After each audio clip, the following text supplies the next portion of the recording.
الحمد للہ وحدہ لا شریک لہ والصلاة والسلام علی من لا نبی بعدہ اما بعد۔ صفت عبد تمام صفات میں افضل ہے۔ اللہ رب العزت نے اپنے پیغمبر صلی اللہ علیہ وسلم کو معراج کرایا ہے۔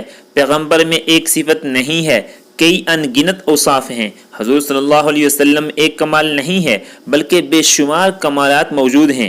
رسول اللہ صلی اللہ علیہ وسلم کی ایک خصوصیت نہیں ہے بلکہ رسالت کے کئی خصائص ہیں، لیکن اللہ تعالیٰ نے پیغمبر علیہ السلام کے اوصاف میں سے سب سے بہتر وصف کا تذکرہ کیا۔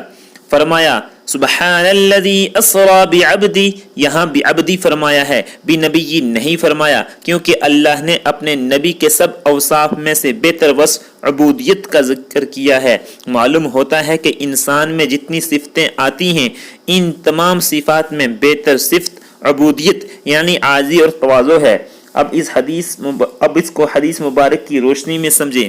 اللہ کے نبی صلی اللہ علیہ وسلم نے فرمایا من تواضع للہ رفعہ اللہ، کہ جب انسان عاجزی اختیار کرتا ہے تو اللہ تعالیٰ اتنی ہی بلندیاں عطا فرماتے ہیں۔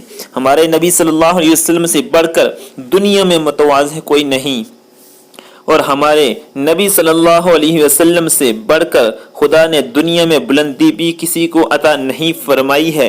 انسان میں جس قدر تواضع بڑھتی جائے گی اللہ تعالیٰ اسی قدر لوگوں کے دلوں میں اس کا احترام بھی بڑھاتے جائیں گے، اور بندہ جس قدر تکبر کرتا جائے گا اللہ تعالیٰ اسی قدر اس کو فنا کرتے جائیں گے۔